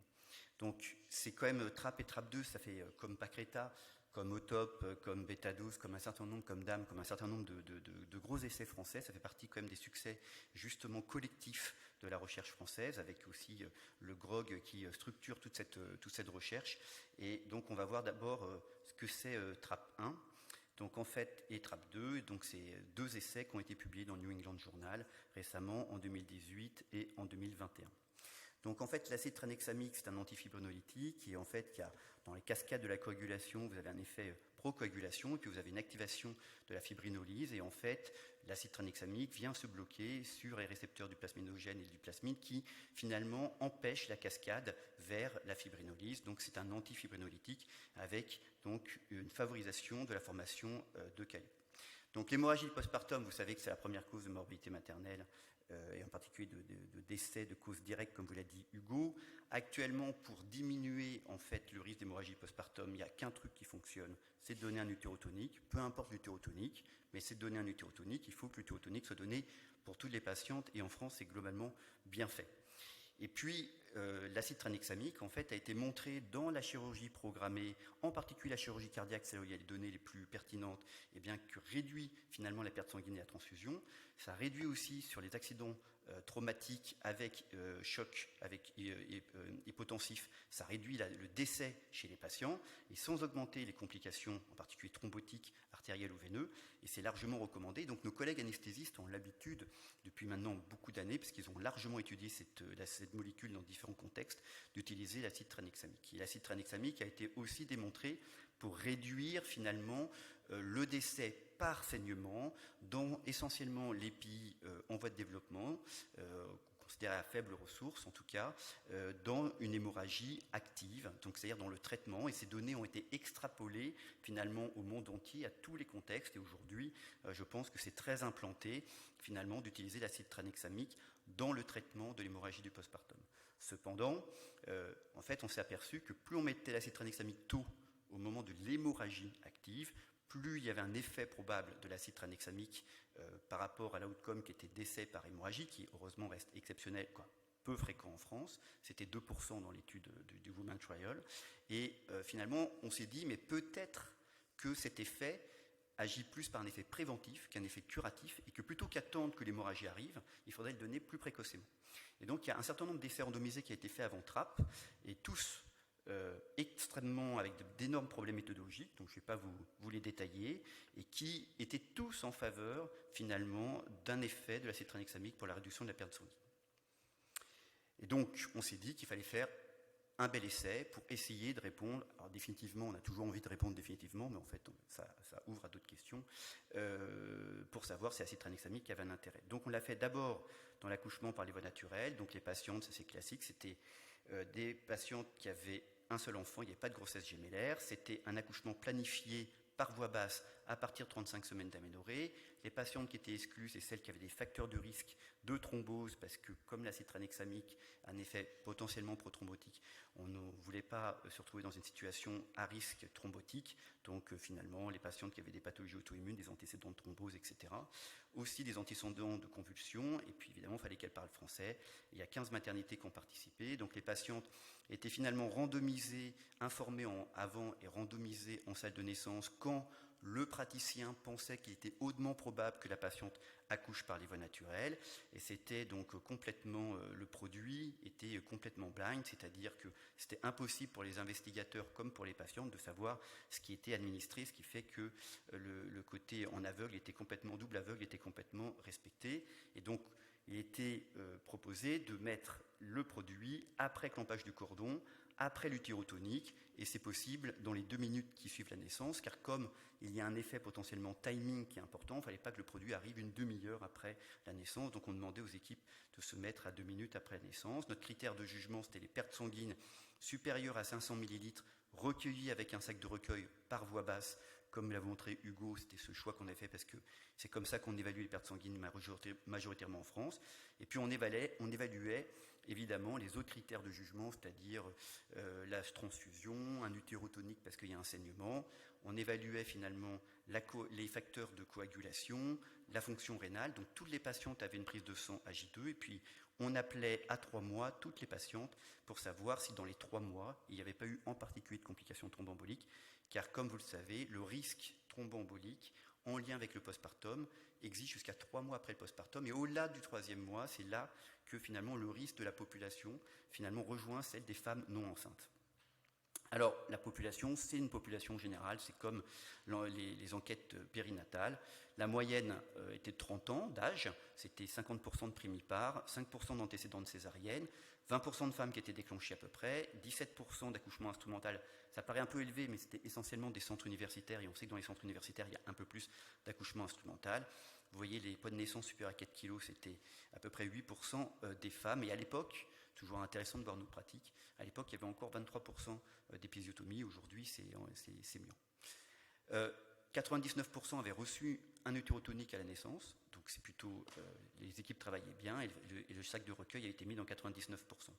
Et donc, ce qu'on voit, c'est qu'il y a 8% de pertes sanguines supérieures ou égales à 500 ml dans le groupe acétranexamique versus à peu près 10%. Donc, il y a une diminution. Et vous voyez que cette diminution n'est pas significative. Et donc, c'est un essai négatif, car ce n'est pas significatif, même si on a l'impression qu'il y a une tendance. Quand on regarde des facteurs de risque, finalement, de critères de jugement secondaires, c'est-à-dire si on demandait aux cliniciens, est-ce que pour vous il y a eu une hémorragie ? Eh bien là, vous voyez qu'il y avait une diminution dans le groupe acétranexamique. Et donc, quand on demandait, on regardait s'il y avait un utérotonique qui avait été mis parce qu'il y avait un saignement, eh bien là aussi, il y avait une réduction significative dans le bras acétranexamique. Et pour tout le reste, il n'y avait pas de différence. Et en particulier, la variation hémoglobine avant, hémoglobine après l'accouchement, pas de différence entre les deux groupes. Donc un effet sur des critères de jugement secondaires cliniques, mais c'est des critères de jugement secondaires, une tendance, mais non significative, sur le critère de jugement principal. Mais finalement, quand on a fait des ajustements de comparaison multiples, parce que plus vous faites de tests statistiques, plus la probabilité de trouver un test statistique positif augmente. Et pour donc diminuer ce risque qu'on appelle de première espèce, on fait des ajustements. Et quand on faisait un ajustement de comparaison multiple, ça restait significatif sur les critères de jugement secondaire, donc ça a l'air quand même assez intéressant. Et puis surtout, il y avait potentiellement un effet seuil, parce que quand les sages-femmes regardaient les pertes sanguines, peut-être qu'elles disaient, bon, 490 millilitres, ça fait 500, 510, ça fait 500. Et donc on a regardé a posteriori, donc c'est moins propre que si on le fait en pré-spécifié. Si finalement, sur un seuil supérieur strict à 500 millilitres, il y avait un effet, et eh bien, on retrouvait que c'était significatif, même avec ajustement de comparaison multiple. Donc on a l'impression qu'il y a un effet quand même, mais c'est un essai qui reste négatif. Les nausées et vomissements étaient augmentés dans le groupe acétranexamique, c'est doublé par rapport au groupe placebo, 7% versus 3%, et le côté positif, c'est que les risques thromboemboliques, alors qu'on a réussi à joindre 95% des femmes à 3 mois, donc on n'a que 5% de perte de vue, eh bien, il n'y avait pas de différence pour les complications thromboemboliques, et même c'était plutôt rassurant, parce qu'il y avait une thrombose dans le groupe acétranexamique et 4 thromboses dans le groupe placebo. Donc même si on n'a pas la puissance pour dire qu'il n'y a pas d'effet, c'était très très très rassurant. Donc rassurant sur les facteurs de coagulation aussi, sur la créate et sur le bilan hépatique. Donc chez les femmes qui accouchent par voie basse, pas de différence sur le seuil supérieur ou égal à 500 ml, mais un effet sur des critères de jugement clinique et sans augmentation des complications. Quand on regardait sur une analyse médico-économique, je passais un peu rapidement, et ça dépend quel était le critère de jugement qu'on regardait. C'était l'hémorragie supérieure ou égale à 500 ml. Si on regardait l'hémorragie clinique par le praticien qui dit « pour moi, il y a une hémorragie », si on regardait l'hémorragie supérieure à 1000 ml, la probabilité, parce que c'est comme ça qu'on voit dans les études médico-économiques, c'est que la probabilité que finalement l'acétranexamide pourrait être intéressante d'un point de vue économique varie entre 63 et 73% des situations. Donc potentiellement dans un contexte français, l'acétranexamide pourrait être intéressant sur le plan médico-économique. Deuxième essai, sur la césarienne, donc là aussi publié dans New England il y a maintenant 1 an. Donc c'est exactement la même chose, sauf que c'est par césarienne. Donc En revanche, c'était à 34 semaines pour être potentiellement éligible, et les grossesses gémellaires étaient incluses. Et puis, les critères d'exclusion étaient exactement les mêmes. Cette fois-ci, il n'y avait pas 15 centres français, il y en avait 27 qui avaient participé. Là encore, on randomisait la patiente le jour de l'accouchement quand on pensait que la patiente allait être césarisée. Les patientes qui avaient une césarienne en cours de travail pouvaient tout à fait participer à l'étude, et c'était une originalité de cette étude. Et puis là aussi, on donnait l'acide tranexamique, et c'était après la mise en place d'un utérotonique, quel qu'il soit, carbétocine ou ocytocine, et si possible dans les 3 minutes qui suivent la naissance, cordon clampé. Notre critère de jugement, comme vous l'a dit tout à l'heure Hugo, eh bien, c'était une variable calculée cette fois-ci, ce n'est pas une estimation visuelle, parce qu'on voulait que ça soit le plus objectif possible, ou la transfusion qui arrivait avant J2, et voici la variable calculée qui dépend finalement de l'hématocrite pré-op et de l'hématocrite post-op. C'était 7 jours avant l'accouchement, et post-op c'était 2 jours après l'accouchement, et aussi pondéré avec le poids de la patiente. Ce sont des formules mathématiques qui sont très utilisées par nos collègues, utilisées par nos collègues anesthésistes dans d'autres contextes, essentiellement dans d'autres contextes que le postpartum. Et puis les autres marqueurs, on les évaluait aussi. Est-ce que finalement il y avait une hémorragie? On estimait aussi les pertes sanguines mesurées, comme vous l'a montré Hugo, c'est-à-dire avec les compresses, on mesurait tout. Donc il y avait plusieurs façons d'évaluer l'hémorragie. Et puis là aussi, on évaluait AJ2 avec un bilan sanguin systématique, la coagulation, la fonction rénale, les nausées et vomissements. Et puis on appelait à 3 mois les patientes pour le risque thromboembolique. Donc là, ce n'est pas tout à fait les mêmes patientes, forcément, parce que c'est des patientes qui vont avoir une césarienne. Donc on voit déjà que l'âge, il est à 33 ans, il n'est plus à 30 ans. On voit que l'IMC, il n'est plus à 23, il est à 26. On voit qu'évidemment, que les primipares, c'est que 37%, que l'antécédent de césarienne, c'était 5%. Et bien là, vous voyez que c'est 50%. Et puis, ce sont des patientes qui ont eu, il y avait 70% une césarienne avant le travail. Et ce qui est intéressant, c'est qu'on avait 30% de césarienne pendant le travail, qui sont la situation finalement la plus à risque hémorragique. Là encore, les équipes ont super bien travaillé parce que dans 99%, il y avait un utérotonique qui avait été mis à la naissance, qui n'avait pas été oublié malgré le contexte d'urgence. Vous voyez qu'il y avait 40% de carbétocine, 60% d'ocytocine. Et la stratégie de thromboprophylaxie, qui est importante sur une césarienne, parce que vous savez que le risque thromboembolique est augmenté, eh bien, c'était 60% recevaient une thromboprophylaxie, ce qui est à peu près en accord avec les nouvelles recommandations du CNGOF et d'autres recommandations de sociétés savantes de diminuer un petit peu la thromboprophylaxie pour toutes les césariennes. Notre critère de jugement, cette fois-ci, on s'attendait à 15%, basé sur d'autres littératures. Et en fait, on est à 30% dans le groupe placebo. Donc on était un peu surpris d'avoir le double, mais vous voyez qu'il est réduit, 26% versus 31%. Donc là, il est significatif, clairement significatif, et c'est vraiment une des premières fois qu'on voit qu'il y a un effet préventif certain, démontré sur le plan biologique, de l'acide tranexamique sur la prévention de la perte sanguine après une césarienne. Et puis même quand on avait, parce qu'on avait 8% de femmes qui n'avaient pas de critères de jugement principal, parce que soit on n'avait pas l'hématocrite pré-op, soit on n'avait pas l'hématocrite post-op, plus rarement on n'avait pas le poids. Et quand on faisait finalement, on considérait que les pertes sanguines, eh bien, c'était des pertes de vue et que c'était négatif, et bien finalement ça restait positif à 0,06.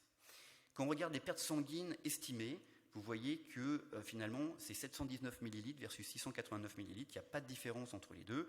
Les pertes sanguines supérieures à 1000, eh bien pas de différence entre les deux. Quand on demandait au clinicien ce qu'il en pensait lui, le clinicien il ne voyait aucune différence.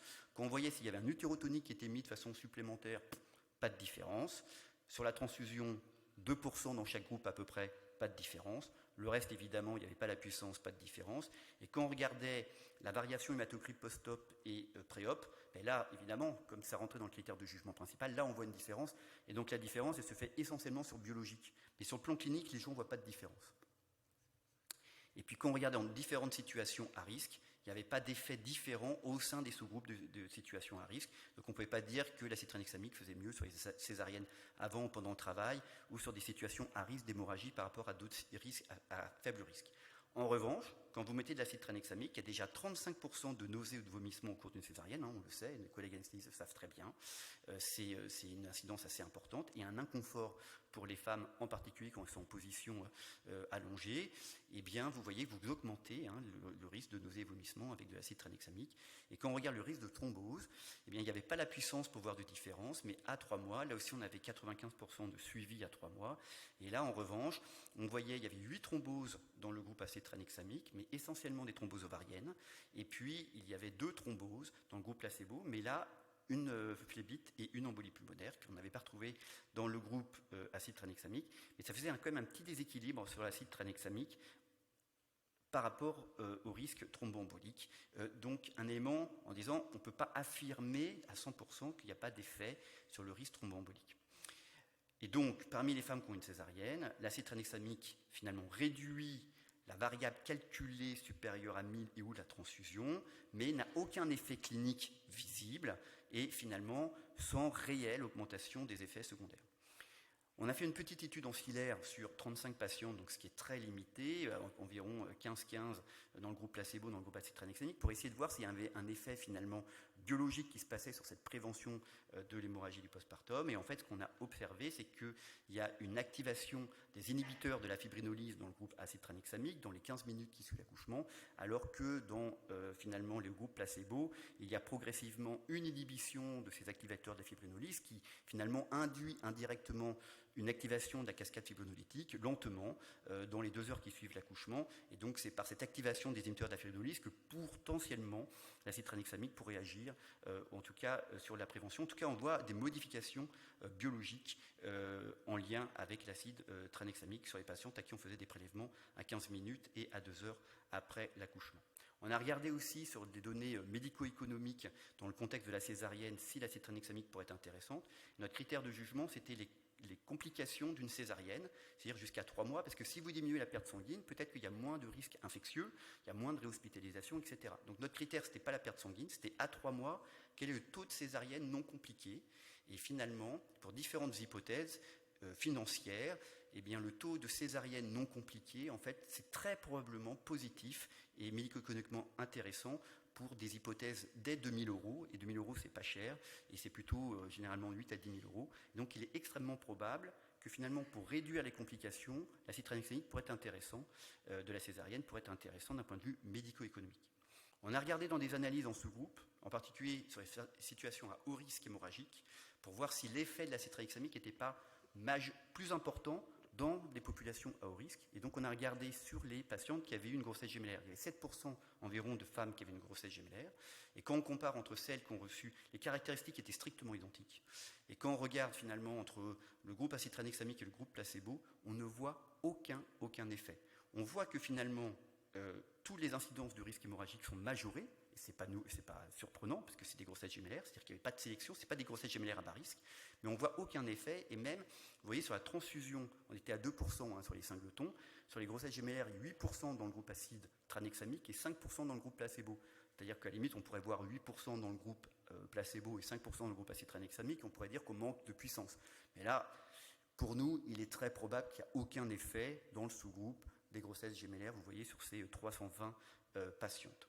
Et puis quand on regarde dans le sous-groupe des grossesses gémellaires, dans certaines situations à risque, par exemple les césariennes en cours de travail avec les grossesses gémellaires, donc c'est un travail qui a été fait avec Hugo Madar en particulier, on voit qu'il n'y a aucun effet. Et donc nos données, on n'a pas l'impression que dans les groupes à risque, c'est justement chez ces femmes-là qu'on aimerait avoir un effet préventif encore plus important, que l'acide tranexamique serait intéressant. Méfiez-vous des méta-analyses. Ça, c'est tous les essais qui ont été faits sur l'acide tranexamique. C'est tous les essais de très mauvaise méthodologie dont je ne vous ai pas détaillé précédemment, avec 50 patientes versus 10, pas d'accord de comité d'éthique, aucun contrôle, non déclaré sur ClinicalTrials. Et tous, vous voyez, tous, c'est incroyable, hein, 20 patientes versus 20, tous trouvent un effet de l'acide tranexamique pour diminuer la perte sanguine. C'est magique, c'est génial. Et donc TRAP, il est juste là. Et nous, c'est 4000 patientes. Et c'est marrant, ils n'ont pas pris le critère clinique, ils ont pris le critère calculé parce que c'était quand même plus pratique, comme c'était positif. Et comme ça, à la fin, ça fait une baisse des pertes sanguines, c'est génial. Et puis la transfusion, on est là. Vous voyez que même sur 20 patientes versus 20, on a l'impression que la transfusion, il y en a un peu moins quand même. Et l'effet magique, c'est qu'on met tout avec TRAP qui représente 4000 femmes sur 8000 femmes incluses. Nous, on n'a aucun effet, hein. Aucun. Mais à la fin, c'est génial. Ça diminue la transfusion. C'est super, métanisme. C'est magnifique. Et donc nous, on a fait une petite lettre quand même en disant il faut arrêter de déconner, c'est n'importe quoi, les méta-analyses c'est pourri, vous avez des données pourries à la base, vous avez des données pourries, et ça va à l'encontre de l'essai le plus beau qui est fait. Tous les autres essais ont été publiés dans ces essais randomisés. Ils ont tous été publiés dans des revues d'impact factor inférieures à 2. Donc ça veut dire que c'est vraiment nul, nullissime. Eh bien, à la fin, l'essai de la méta-analyse, c'est de dire mettez de l'acide tranexamique parce que ça réduit les pertes sanguines par césarienne, allons-y. American Journal. Donc là, American Journal, ça fait du poids. Donc nous, on a dit qu'on n'était pas d'accord et qu'il fallait faire attention. Et en fait, il y a un vrai débat. On a fait ça en particulier avec Yann Roberts et Catherine Kerr qui ont beaucoup étudié l'acide tranexamique et en particulier ceux qui ont été responsables de l'essai du Woman Trial, du Crash Trial dont je vous ai parlé. Et en fait, il y a un vrai débat, savoir comment on fait une méta-analyse et comment on sélectionne des données dont on sait qu'elles sont pourries. Ceux qui font les méta-analyses disent si vous ne les sélectionnez pas, en fait, vous entraînez un biais. Et les cliniciens disent ouais, mais c'est pas possible parce qu'on sait que c'est tellement pourri qu'on peut pas les mettre, quoi. Et en fait, il n'y a pas de guidelines pour savoir comment on doit gérer ces données pourries pour faire des méta-analyses. Donc il y a un vrai débat actuellement. Et puis, il y a un superbe essai dont on n'a pas encore les données publiées. J'ai juste un abstract qui a été présenté à la SMFM. C'est les Américains, ils ont fait la même chose que nous, que TRAP2. Donc je remercie tous ceux qui ont participé à TRAP2 parce qu'on était dans une concurrence telle avec les Américains qu'il fallait absolument qu'on termine notre essai avant eux. Parce que si on publiait après eux, nos résultats n'auraient pas le même impact. Et donc on a réussi à terminer notre essai avant eux, donc on est super contents. Mais eux, c'était 11 000 femmes randomisées, et le critère de jugement était quand même beaucoup plus intéressant que le nôtre, c'est la transfusion. Et c'est vrai que c'est la vraie bonne question. Donc nous, on n'avait pas la puissance sur la transfusion, même si on ne voyait pas d'effet. Et donc 11 000 femmes randomisées. Je suis désolé parce que c'est un peu flou, mais parce que dans l'article Princeps, que dans l'abstract, le truc il est flou. Et vous voyez que sur la transfusion, acide tranexamique 3,6%. C'est pas étonnant que ce soit plus important que nous parce que c'est des femmes qui ont un IMC à 35, elles sont plus morbides les femmes américaines, et 4,3% dans le groupe placebo, donc tendance mais non significative. Donc c'est un essai négatif.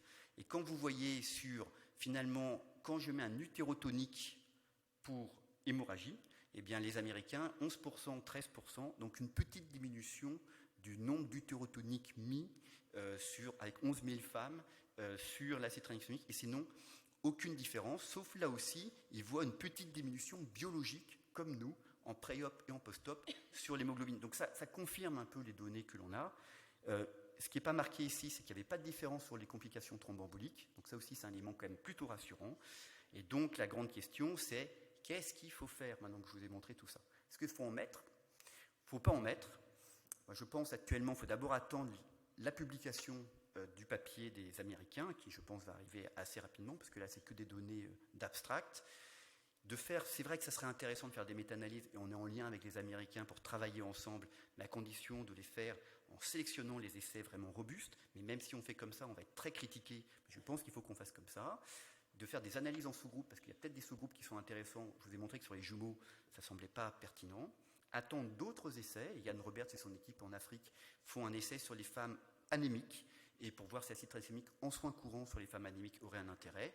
Dans des situations à très haut risque, par exemple des femmes qui ont un placenta Previa, et c'est ce qu'on est en train de faire actuellement, et donc je remercie tous ceux qui participent à cet essai qui s'appelle TRAP Previa, en vous demandant de bien randomiser, parce qu'on galère un petit peu, mais merci à vous.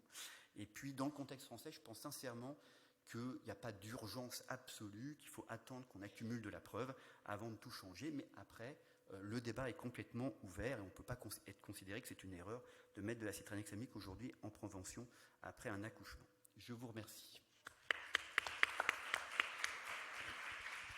Merci Loïc pour ton dynamisme sur ces questions. Et puis bon, après, une fois qu'on aura fini Prévient, on attend la suite, on attend l'idée d'après. Hein. Tu nous épuises. Est-ce que vous avez des questions à Loïc? Pour Loïc, pardon. Sur ces sujets qui sont... Alors, professeur Kayem. Merci beaucoup.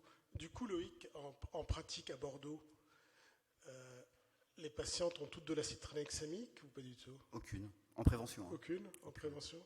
Aucune.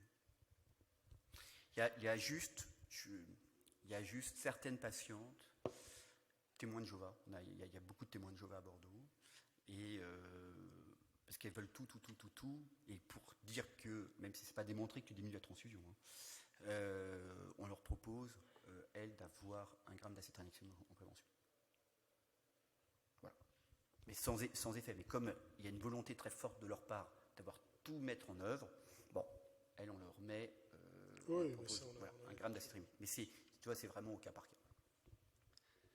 Juste une question pour l'essai qui est en cours. Tu disais la Women's Trial sur les femmes anémiques. Vous avez regardé ce critère-là, ce sous-groupe, si ça semblait intéressant? Mais non, alors, nous, on les avait exclus parce que quand on savait que l'hématocrit pré-op était inférieur à 9 grammes, les patientes étaient exclues parce que je ne voulais pas, l'idée sous-jacente, c'est que je ne voulais pas qu'une femme ait la transfusion. Et transfusion, tu rentres dans le critère, parce que finalement, elle était à 7,5 grammes, et puis qu'elle n'a pas beaucoup saigné, mais tu découvres en post-op qu'elle a 6,5 grammes. Et donc, on a volontairement exclu ces patientes pour ne pas se retrouver sur des patientes qui rentrent dans finalement une transfusion qui n'aurait pas forcément nécessité, mais c'est simplement parce qu'on dépiste a posteriori que finalement la patiente était très anémique avant sa césarienne. Donc elles étaient volontairement exclues, donc nous on ne peut pas regarder. Après on a prévu de faire 2 analyses en sous-groupe césarienne pendant le travail et avant le travail, on n'a pas encore regardé. Carbétocine, ocytocine, est-ce que probablement pas qu'il y ait de différence entre l'utérotonique, mais ça peut influer. Et puis d'autres facteurs de risque, genre l'IMC, l'âge, etc. Mais c'est vrai qu'on regarde des analyses en sous-groupe, mais on ne voit pas d'effet. Oui, Vassili. Oui, Loïc, bravo pour tout ce travail. Comment t'expliques que ça ne marche pas chez les jumeaux? C'est étonnant quand même, on serait attendu à ce que ça marche. En gros, tous les essais sont quasiment négatifs chez les jumeaux en obstétrique, donc on a du mal à comprendre, c'est un sous-groupe à part, mais sur l'hémorragie, on a quand même l'impression que c'est là que du coup il y aurait un effet bénéfique. Donc, et puis le deuxième point, vous allez faire une méta-analyse avec des données individuelles avec les Américains? Ouais, c'est le but. En fait, on doit avoir une réunion, on est en lien pas mal de temps. En fait, ils attendent la publication de leur papier qui va bientôt arriver, je pense. Ils m'ont pas dit dans quoi, je pense que ça va être dans le New England. En tout cas, je trouve que ça le mérite. Et donc, oui, on est sur cette problématique-là. On est aussi en train de faire une méta-analyse avec l'accouchement global avec Catherine sur TRAP 1 et TRAP 2, avec un critère, en fait, Yann Roberts, il a fait ça pour le Crash et le Woman Trial. Il a poolé Crash et Woman, même si Crash, c'est des femmes, c'est des adultes non enceints qui ont des accidents de la voie publique, et femmes enceintes, ce qui est des choses totalement différentes. C'est pommes et poires, hein, comme disait tout à l'heure Gilles. Mais il a décidé, ce qui était bien pratique, de dire je sélectionne que les essais supérieurs à 1000 patients, parce que c'est probablement moins biaisé. Et ça, on sait que tous les essais qui sont de faible effectif, c'est démontré dans différents contextes, c'est sujet à biais, et quand on fait un bel essai, derrière c'est négatif. Et moi je trouve que c'est une bonne façon de faire, tu prends un seuil, il a fait ça pour sa méta-analyse qui était publiée dans le Lancet, et moi je milite pour qu'on fasse plutôt ça, mais c'est très critiqué sur le plan méthodo, quand on discute avec des gens qui font des méta-analyses, ils nous disent que c'est pas bien du tout. Bon. Ça c'est pour les méta-analyses. Ta question sur le groupe à risque, je ne l'explique pas, je m'attendais franchement à avoir un effet, et je ne l'explique pas. Et je ne vous ai pas tout montré parce qu'évidemment il y a du temps, mais on a fait aussi une analyse en sous-groupe sur tous les facteurs de risque après un accouchement par voie basse, travail long, déclenchement, etc. Et en fait, on a l'impression que la cétranexamique fonctionne chez les femmes qui n'ont pas de facteurs de risque. C'est-à-dire chez les femmes qui ont des facteurs de risque, on ne voit rien. Et quand il n'y a pas de facteur de risque, en fait ton groupe de référence, c'est les femmes qui n'ont pas de facteur de risque, mais en fait c'est là que ça fonctionne. Je ne comprends rien. Et est-ce que tu as regardé si la carbétocine, ocytocine, il y avait une différence? On doit le faire, c'est planifié. Parce que peut-être c'est ça aussi, parce que les patients qui n'ont pas de facteur de risque... Tout à fait, on doit le faire. Surtout qu'il y a peut-être un biais de sélection, pourquoi il y a la carbétocine. Hugo me regarde comme ça, parce que... Complètement, oui, c'est pour lui. Non, mais c'est bon, il dit stop. Il voilà. a trouvé une victime, voilà, mais bien. ça fait partie des choses qu'on doit regarder. Voilà. Oui, tu as 2 semaines. 3 jours. Il a le week-end quand même. Bon, mais merci à toutes et à tous pour votre présence. Merci aux 3 orateurs pour la qualité de vos présentations et pour le respect du timing de chaque présentation. Voilà, bonne fin de journée, bonne session.